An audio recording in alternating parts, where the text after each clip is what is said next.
Asalaamu calaykum dhammaan asxaabta ku xiran janaalkeena Som Gold Wafis. Mar kale iyo isku soo noqod wanaagsan. Maanta waxaan rabnaa inaan dhamaystirno mawduuceena shalay hore uga hadalnay oo ahaa horumarinta kalluumeysiga. Haatan waxaan rabnaa inaan ka hadalno maamulka kalluumeysiga. Marka sideedaba maamul markii ay timaado shaqadan waxaa loogu talagalay in ay qabato wasaaradda kalluumeysiga iyo kheyraadka buluugga. Marka wasaaradda waxay diyaarinaysaa ama keedinaysaa qorshaha maamulka iyo horumarinta kalluumeysiga biyaha Soomaaliya iyadoo ku saleynayso qorshaha maamulka. Marka si loo maamulo kalluumeysiga waxaa la qaadayaa dhowr tilaabo oo muhiim ah. Kabtan Shucayb, soo dhawow kabtan.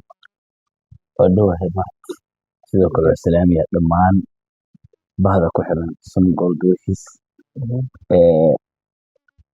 Shalay tolo waxay noo jirtay ii sheeg samahayn Horumarinta kalluumeysiga. kalluumeysiga waatan waa maamulinta samaha Maamulka kalluumeysiga. marka ninkii odayga ah baa waxaa moodaa inuu carcar yahay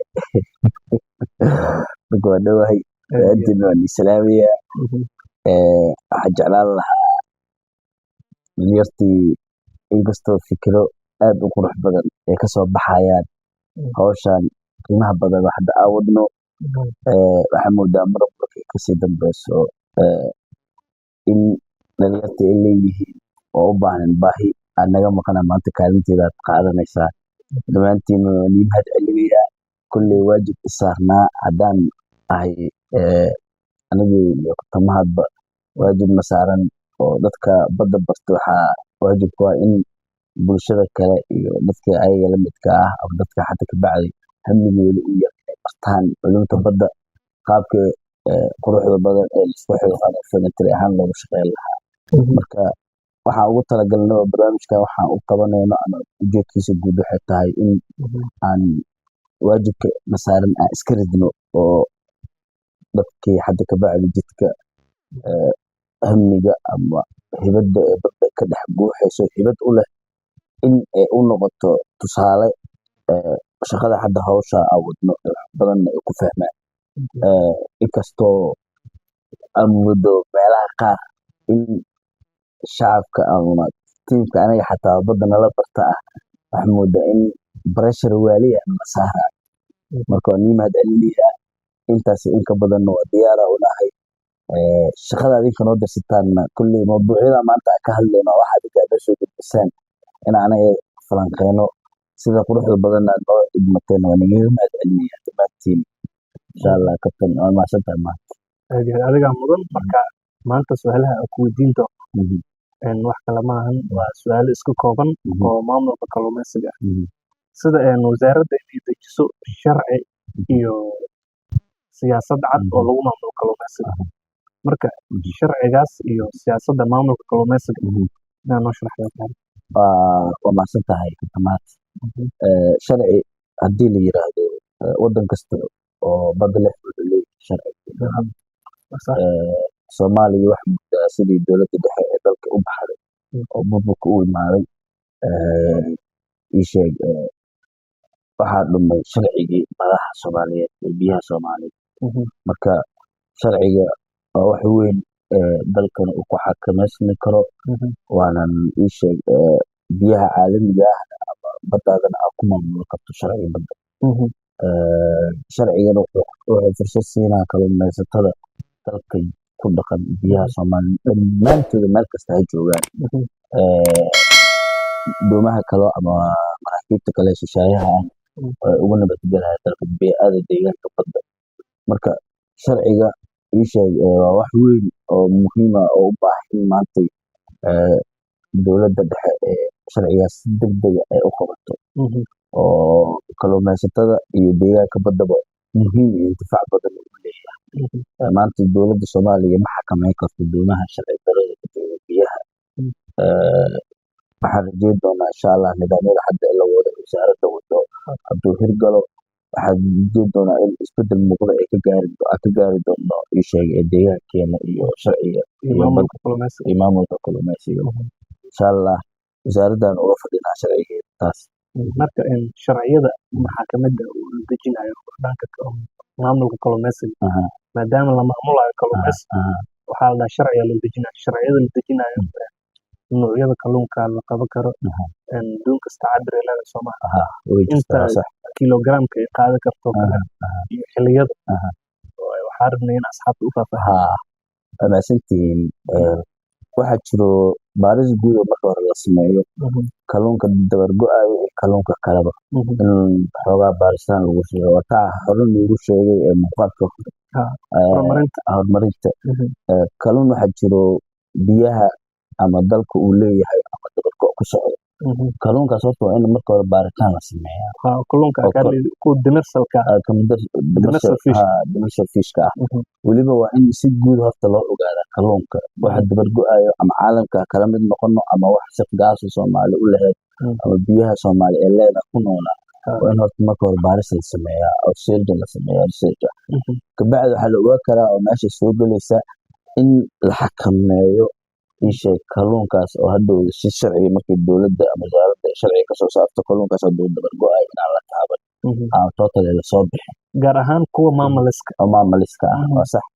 Weliba waxaa kaloo jirta midda kale oo ah mahadow kabtan hadeertaan Soomaalida waxaa moodaa in kalluumaysatada xitaa ay hadeertaan waxyaalaha qaar ay ku baraarugayaan oo xoogaa marka dambeysa ay fahmayaan wax inuusan sii dabar go-in.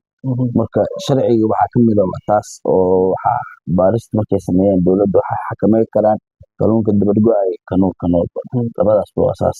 aad ma dhihi karaa kuwa oo aad loo ilaalinayo inay ka kooban yihiin saddex tusaale kuwa si dabar go-ayo kuwa maamaliska iyo kuwa hadda soo koraayo haa muhiim waa taas maado haddaanan taas la sameynin dee hadhow waxaa ka dhalan karta cawaaqib xumo ah xaalufin deegaanka inuu xaalufoobo. Marka waxaa kaliya hadda loo baahan yahay in la sameeyo nidaamkaasna waa nidaamka hadda dowladda 2026 qorshe hadda ee wado uga sugayna wasaaradda taas oo inaan laga hortago maamaliska iyo saddexda hadda qodob ay sheegto kale inay dowladda xakameyso waa wax weyn. sidoo kale to shabaagta kuwa oo ilashooda aad u yar yihiin oo kalluunka dhan jareefayagana lama waa sax. Hadda caalamka waxaa la mamnuucaa shabaagta. Hadda Soomaalida waxay moodaa inay shabaagta ku shaqeyso wax xilli ay leedahay laakiin shabaagta waxaa lagu xisaabtamaa dadka waa taqaanaa waa soo baranay il yarta iyo il weyn inay kala leedahay. Marka maraakiibta hadeertaan iyo doomaha waaweyn hadda biyaha Soomaaliya sharci darrada ku joogo waxay leeyihiin mahadow shabaag way wataan. Weli xitaa waxay sameeyaan jareefo oo mid ugu xumeed ah xitaa waxay sameeyaan deegaanka oo ku noolaa kalluunka marka waxaan rajeynaa dowladda inay hadeertaan nidaamka ay soo saareyso in sharciga ka mid yahay in loo adkeeyo. Weli xataa maanta ii sheeg wax kontaroola oo hadda aan dhihi karno Soomaaliya way kontarooshaa xagga badeeda ah ma jirto. Marka halkaas uga baxaya qaybta sharciga. aad iyo aad u mahadsan tahay. su-aasha xigta ee barnaamijkeena waxaa ku weydiinaynaa diiwaangelinta iyo ruqsadda sida in la diiwaangeliyo kalluumaysatada doontooda ama markabka iyo doonta tusaale ama markabka kasoo howleena inta qof saaran magacyadooda sawirkooda in la diiwaangeliyo ruqsaddaas inaa faahfaahin laga sugayo. waa sax. kalluumaysatada laba shay u kalluumaystaan kuwana maraakiibay ku kalluumaystaan kuwana laashashay ku kalluumaystaan oo laashashkan waaweyn ah. Marka waxay ku xiran tahay tusaale oo kale markabka kalluumaysiga ah markuu biyaha Soomaaliya soo galo waxaa waajib ku ah in horta uu wasaaradda kalluumaysiga oo maro iyo wasaaradda register gareeyo wasaaradda gaadiidka iyo dekedaha waa in horta nidaam halkaas ay ka soo maraan oo shati ay soo siiyaan. Marka midda ku xigto secondka aan waxa weeye ama laash wado ama markab wado waxaa waajib ah inkastoo hadda farboodka aan maadaama aan sharci hadda loo sameeyo kuwa dalka ay joogaan ay ka mid yihiin waxaa jirta maraakiibta waxaa la sameeyaa waxaa wasaaradda kalluumaysiga iyo wasaaradda gaadiidka laba qofood ka socotaa la saaraa inspectorka waayo inspectorkaas wuxuu qabanayaa waa ogtaa mahadow controlling midna wuxuu xataa waxaa u maleynaa waxaa jirto xitaa in inspectorkaas xataa ayaga qaarkood waxay sameeyaan shaqadooda waxay tahay inay marka koowaad baaraan horta kalluunka lasoo qabanayo soo qabanaya. ama soo qabanayo muddo dambe waa inay midda ku xigto inay baaraan ayaga dadka markabka saaran dadaa waxaa laga yaabaa stress inuu ku dhaco dadaa xataa waxay dareemayaan in la injiriyey ee dhaxan sida badanaa dhacdo waa isbaktarada ay arkaan iyo sidoo kaleeto wasaqeynta in biyaha naftirkood loo wasaqeeyo loo wasaqeeyo waa saxanta in ilaaliyo way ku jirtaa taas